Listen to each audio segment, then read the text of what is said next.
Deus não pode ficar em último lugar na nossa vida, nem na nossa agenda. Você tem que saber a missa do final de semana que você vai. E quer que eu te prove por quê? Porque as pessoas chegam para nós padres e falam assim, na confissão: padre, isso aconteceu, chegou visita e aí eu fui deixando, sabe? Tinha das 10, aí tinha das 6, aí eu soube que tinha a última às 8, padre, lá na catedral, mas quando vi, padre, não deu mais tempo. E a resposta é: não deu mais tempo porque você não amou a Deus. Porque Deus estava em último lugar. Quando você ama uma pessoa, você gosta de uma pessoa, ela marca o encontro com você, você marca com antecedência, você bota na agenda, não bota? E você diz inclusive que hora você vai chegar. Eu vou chegar lá, por exemplo, 5h30, 5h35, 5h32 no máximo, a pessoa está ali na porta, bonitinho, está tudo certo. Porque você marcou, porque você não quer desagradar uma pessoa que é importante para você. Porque que Deus tem que ficar com o seu resto? Você não pode no final de semana ir na missa que der, porque você já não amou a Deus. Senhores ministros, senhores leitores, músicos, acólitos, coroinhas, sacristãos e o padre, que eu também sou pecador, isso vale para mim. Não estou aqui pagando de santo para vocês não, que muitas vezes eu sinto que não amo a Deus como devo, viu? Todos vocês não vão servir na missa que deu certo. Vocês não vão ouvir a missa porque não apareceu uma programação mais interessante para fazer. Vocês venham porque amam a Deus. Ministro, você participa da missa mesmo quando você não vai servir? Ou é só quando você vai servir? E se você não for servir, você não vem? Então você precisa amar mais a Deus. Precisa. E eu também preciso. Quem ama seu pai e sua mãe, e até sua própria vida mais do que a mim, não é digno de mim, disse o nosso Senhor. Nem venha que não tem. Essa é a palavra de Deus nesse final de semana. Isso é amar a Deus acima de todas as coisas. São Curadars, que está ali, né, do lado de Santa Filomena, retornando certa ocasião do povoado francês de Savigny, começou a chorar copiosamente. E no sermão, na homilia, São Curadars disse por que chorava tanto. E ele respondeu, eu fiz questão de transcrever a homilia dele. Ele disse assim: eu voltava de Savigny, os passarinhos cantavam no bosque e eu me pus a chorar. Pobres animaizinhos, pensava eu, Deus os criou para cantar e vós cantais, e o homem que foi feito para amar a Deus não o ama.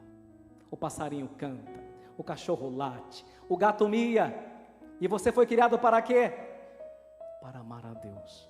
E quantas vezes você e eu não amamos? E negamos nossa própria natureza, e negamos nossa própria identidade, e é por isso que a gente vai se tornando um bando de infeliz, porque Deus não é prioridade, Deus é o que sobra, Deus é o que dá. Católicos que vão à praia, tem igreja em alguns quarteirões, mas eu não vou à missa porque eu vim descansar. Você não ama a Deus, você precisa começar a amá-lo e a levá-lo a sério. São Francisco de Assis começou a gritar pelas ruas de Assis, e chorando gritava: o amor não é amado, o amor não é amado. E o amor ainda não é amado. A partir de hoje, Deus tem que ser o primeiro na tua vida. Depois vem o trabalho, depois vem os estudos, depois vem a família, depois vem o namoro, depois vem os amigos e depois vem o lazer ou restaurante. Depois. Eu tenho muita pena de católicos que largaram da missa e vivem em restaurantes, postando no Instagram, com a tragédia que vai ser a vida deles quando eles experimentarem o vazio, que é uma alma sem Deus. Por fim, uma última observação. Quando você coloca uma pessoa nesse trono que vos falei, uma pessoa no lugar de Deus, Ele permite que ela te machuque e que ela te quebre em 1000 pedaços. Os senhores sabem bem o que eu estou dizendo. Por quê? Porque é preciso que nossos ídolos sejam estilhaçados, para que a gente finalmente possa compreender que só Deus é perfeito, e que nem mesmo um relacionamento ou amizade pode persistir se não for com Ele. Sem Ele não é possível. O venerável arcebispo Fulton Sheen, que está a caminho dos altares, dizia: por vezes Deus permite que os corações se partam, se quebrem, porque é a única forma que Ele encontra de entrar. Quantas vezes Deus permitiu que seu coração fosse partido para que Ele pudesse entrar? E o que tem de gente na missa, que veio para a missa por causa de coração partido. Ainda ontem, 19h30, o Espírito Santo me lembrava, há 7 anos atrás, de uma mulher que tinha uma relação invejável com o marido, mas bonito demais. As outras tinham muita inveja. O marido dela era tudo para ela, até que pelo zap da vida, que não tinha senha, né? Quando o marido começa a colocar senha, é complicado, né? Não tinha senha. Ela viu que ele estava traindo ela com a melhor amiga. O mundo dela ruiu. Essa mulher emagreceu, essa mulher chorou. E ele se ajoelhou, falou que foi uma fraqueza. Mas que coisa interessante essa mulher disse, que me marcou. Depois de muito tempo eles reataram o casamento, que Deus quer que a gente se perdoe, né? Reataram o casamento, tudo, né? E o padre, não foi aqui, o padre renovou a bênção das alianças, coisa bonita. Mas ela disse uma coisa que eu nunca mais vou me esquecer.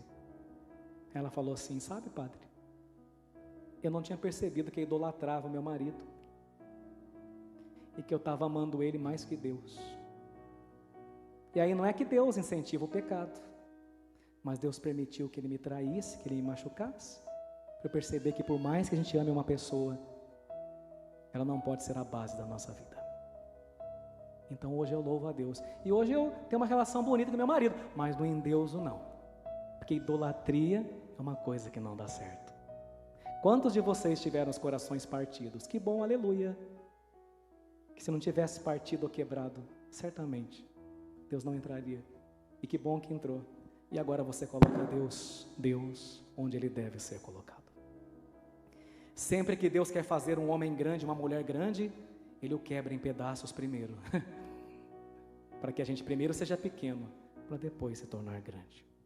Peçamos hoje ao Senhor a graça de vermos nossos ídolos mais que quebrados, a palavra é estilhaçados ao chão, para que Ele reine, pois de acordo com a própria palavra, é preciso que Ele reine, e só quando Ele reina, é que realmente somos livres e felizes. Tu és o centro da minha vida, és a razão da minha alegria. Não quero tirar os meus olhos de ti. Quero que sejas o centro, Senhor. Tu és o centro da minha vida. És a razão da minha alegria. Não quero tirar os meus olhos de ti. Quero que sejas o centro, Senhor, da minha vida. Como você vai chorar menos? Como você vai se decepcionar menos quando Ele for o centro da tua vida e da tua história? Assim seja. Amém.